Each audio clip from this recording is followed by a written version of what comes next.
So, here I am then, back at my caravan. Well, I'm lucky to be here actually, because Christy and Julian nearly got me banned off the site because of, arson, also scrapping, selling hooky gas bottles as well. I think that, river pollution and all, river pollution. So, I'm only allowed back here by the grace of God. Well, and the fact that they all feel sorry for me on account of Kathy dying. But, you know, it's been closed for 6 months, this place has. Still charged me full ground rent though. I went and had it out with the bloke on the site. He weren't happy, said I were rude, but, you know, you can't break an omelette without ruffling some feathers, can you? It's a lovely view though here, lovely view. I mean, it's a lovely view. After the pigeons have gone, because in the morning the pigeons like to, well, you know, I don't know what they're doing actually. I don't know whether they're shagging or murdering each other. My dad used to, bless him, he used to sell homing pigeons. Same lot. We sold them about 7 or 8 times, obviously, come back. There's Scott, trying to put his TV aerial right.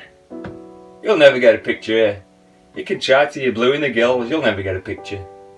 You just can't get a good TV signal here. I don't know what it is. Maybe it's the hills.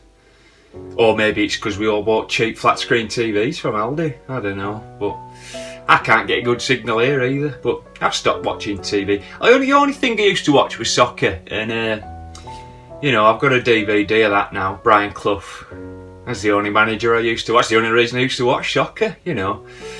That was the day the music died for me. Not Buddy Bopper and the Big Ollie, you know, and that plane crash in '58 or whatever it were. No, when Brian Clough retired, that was the day the music died. And then when he descended into alcoholism, that was the day they sealed the bones in concrete and buried it in North Sea. He's got a statue in Nottinghamshire. They'll not pull that one down though. They'll not pull that one down. He's got no mask over there, him. He says he's an asthma sufferer. I don't know whether the cigarettes are connected to his asthma or not. He's out there, chuffing away. Mind you, I mean, the mask does take the edge off his breath, because, you know, I've met cats with fresher breath than him. And here he comes, with his Searchlight 5 berth, special caravan, showing it off to everyone. I won't go down there. He says he's a socialist, him, with a caravan like that. He's a Rockefeller.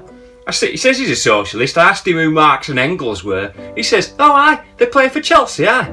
Chelsea just signed him. You joke, he is. And he's a grasser. He's a grasser. His name's Mark. And by day, he's a traffic warden. And but at the weekends, he's a referee. So, that's the kind of calibre of a man he is. Mark the Narc, Christian and Julian used to call him. He grassed them up for all sorts. He grassed me up for the recycling bins. The only time I've ever been proud of Christian and Julian was when they had his caravan towed away. He were in it, you know, but, you know. There's Stephen and his wife Lacey. They're on Weight Watchers at the moment. I don't know what they're watching. Need their blinking eyes tested. He says to me, he says, baked beans, they're 0 points. They're 0 points. Baked beans are. So I've seen him wheeling them in by the barrel. He's got a sweet tooth though. He's probably got a head full of them. He's portly, you know, portly. Like Dover, you know. There's old Stumpy Pete. He's a laugh, he's a quiet one. He's a widower as well, like me. He can, we often sit out and have a conversation, you know. He sits there and has a pint. Whiskey. I can't drink and do drugs because, well, I can't drink and do drugs, but I just have an antihistamine and they spin me. And if I get out of a chair quickly enough and have an antihistamine, I'm buzzing me, so spangled. So we sit out there, getting wasted, looking at the sky, talking about the future, talking about mad stuff. You know, all the stuff that they've got, everything's small in the future apparently. They've got flying horses, meals in pill form. Everything's very, very small. There's Toby and his wife Christine. They've taken up cycling.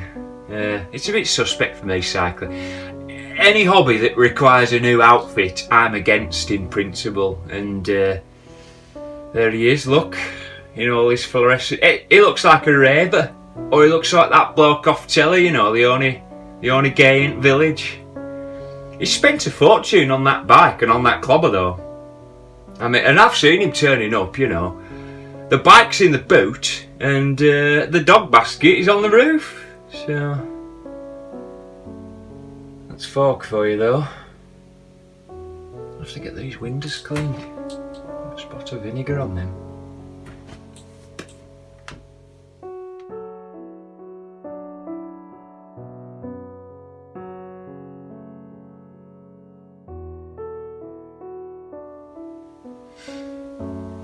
There's old Joseph. He's German, but I don't hold that against him. You know, they're alright, the Germans. They're one of the best countries, and they're very good at sports, you know. I'm surprised they haven't got a rugby team, you know, because they're pretty good at scrapping. I mean, yes, they've come runner-up twice in world wars, but think of all the other... That's a silver medal, that. So, you know. He's alright, Joseph. He's in a German Morrissey tribute band called the Schmitz. I tried to listen to him. It sounds like someone building a blinking shed, but you know, it's worse because he's got a bad lisp, so he can't pronunciate his words properly. But there he is in his sandals, his Nike Air Jerusalems, Desert Dockers. I'm against sandals in principle. I'm against sandals, flip-flops, Crocs, clogs, them little wooden shoes what Japanese have. They're a slip, trip or a fall waiting to happen them, you know. I don't know if you remember a programme called 999. I used to watch 999. And a bloke wearing flip-flops, he tripped over, fell down the stairs, impaled himself on an umbrella and then fell down an open manhole and got stuck. And it started to fill with water, so he was going to drown or they were going to have to cut his leg off because he was pinned in such a position, it were cutting off the circulations. So... you know, and they were just about to saw his leg out. They got the saw out the fireman had, and luckily he died of a heart attack. So they could just snap his leg and get him out of there. It were easy, you know. His walking days were over though, which is a shame. But, you know, my mate were a paramedic. Well, he weren't a paramedic. He was St John's ambulance, and it's good money though, you know. They don't get paid at all, but he used to get into festivals for free with his uniform on and sell all them ecstasy pellets. You know, he's in jail now though for impersonating a fireman. If you credit it, well, I never wanted to be a fireman or a copper or a paddle medic. You know, just doesn't seem like. I don't think I'd like working with co-workers that were bleeding, you know, or criminals, so it's not for me that. I actually wanted to be a shepherd, but I'm allergic to grass and dogs, so that was my first choice out. My second choice and all actually, because I wanted to be a dog breeder who wore jumpers, so that was that out, but you know, I settled for my third choice. Just a succession of anonymous spirit-crushing jobs. I succeeded in that one though. Who's with this tractor down here making all this noise? I should go... Right, I tell you, that tractor, they want to empty the blinking sluice gates down the bottom where... There's a septic tank down the bottom here where all the sewage goes. And this septic tank, full to the brim it is, brimming over like the blinking bog of eternal stench.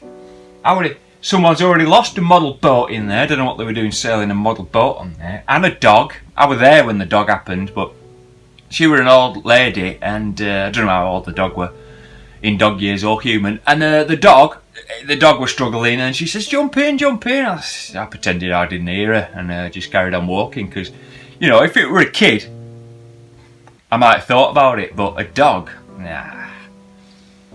So, that perished. Poor little sod. But, you know, I can't handle the smell. And if I'd have dived in there, not only might I have drowned, I'd have got, you know, I'd have vomited, so I'd have been covered in poo and sick and, you know, what's worse, possibly died. Because I can't deal with smell without being sick. If you listen to me in the toilet, if I'm doing a number 2, and it's a particularly fetid one, I'm in there honking like a broken goose.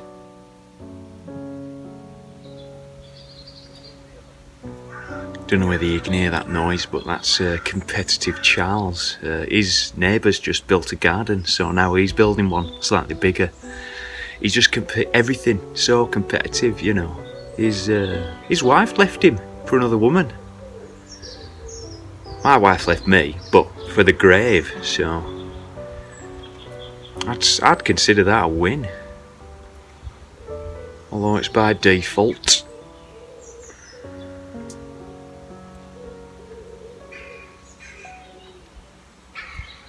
What's them erotic pigeons you can hear?